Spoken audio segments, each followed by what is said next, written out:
Fala pessoal, beleza? Lucas Gomes na área, lançando mais um corte para vocês. Então já peço desde já aí que deixa seu like, se inscreve no canal, dá essa força pra gente aí do Rock BH, beleza? Valeu! Equipamentos. Então, existe também o engenheiro acústico que vai Tem, lidar com o ambiente. Você não tem. lida com o ambiente.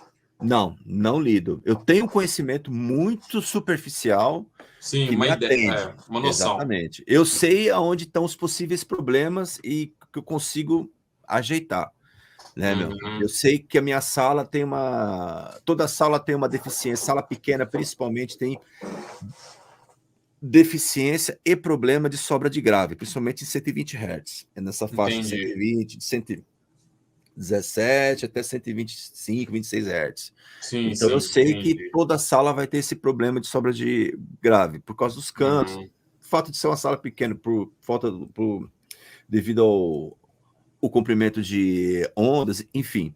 Então eu sei como lidar com isso, para amenizar isso aí. Mas se eu quiser resolver esse problema da minha sala, eu vou ter que contratar um engenheiro acústico. E existe esse profissional, e é caro, entendi. e funciona. Pois é, então, Márcio, é interessante. Eu já tive bate-papo aqui sobre estúdios musicais. E assim, o sonho de todo músico, assim como você fala, por exemplo, é ter o seu próprio espaço para tocar, né? Geralmente Sim, é assim que funciona e a galera então monta o estúdio. E a história deles é que eles quebram tanta cabeça para poder, como se diz, não é anular o som, mas controlar o som no ambiente, né? Eu não sei se seria essa a palavra. sim, sim, sim. E aí fica, porque assim, eu ouvi deles que falam, não, pega a caixa de ovo e mete na parede toda, mas aí praticamente anulou o som mesmo, né? Não é praticamente essa ideia do estúdio, mas você tem um certo controle, todos os sons ali serem emitidos da melhor forma e tudo mais. Eu Sim, acho que é mais ou menos isso. sim. Agora, ficaria mais barato contratar um engenheiro de acústico para fazer essa, vamos dizer, essa consultoria do que ficar quebrando a cabeça de tentativa, erro, tentativa, erro. O que você acha disso? Não, não é barato. Não é barato. Depende Em que muito, momento que você recomenda? assim, é, todo estúdio, todo estúdio tem problema acústico. Por mais sofisticado que o projeto seja, tem problema acústico. Não é problema acústico, são características acústicas. Por exemplo, o Mosh, aqui em São Paulo, inclusive está sendo desativado. Agora Uhum, ele vai montar outro estúdio, acho que próximo de São Paulo, interior, uhum, que se tornou um elefante branco, né? Um estúdio uhum, muito grande, que teve o seu auge e hoje uhum, praticamente ele, né, meu, a última vez que eu fui lá, eu conversei com o Malaguti e ele tava falando para mim, meu, isso aqui vai virar o museu do áudio, porque ele tem equipamentos lá, nossa, os uhum. clássicos todos, né? Sim. Então, conversando com ele mesmo fala, meu, ele conta uma história, tem até um vídeo dele falando sobre isso aí. Eles, quando foram fazer lá o Mosh, era um outro local, aí eles ganharam muito dinheiro e construíram aquele espaço para ser estúdio. Até interessante a galera entender a diferença de home studio para estúdio profissional. Exato, exato. Home studio é quando você pega um local já pronto e transforma ele para se tornar um local mais apropriado para você gravar. Um quarto, uma sala, um salão, enfim. O estúdio, entre aspas, profissional, não é que é profissional, um estúdio mesmo, ele é construído desde o alicerce para ser estúdio. Então ele tem toda uma técnica de aterramento, toda uma técnica de piso flutuante, paredes mais grossas. Ele já é construído para aquilo ali, né, meu? Uhum. E o Mosh foi feito dessa forma. O próprio Mosh, o Midas também foi feito dessa forma. E o próprio Malaguti falou que, pô, o Mosh vazava som. Eu fui lá na sala, o cara mixando, você vê vazando som pela porta, entendeu?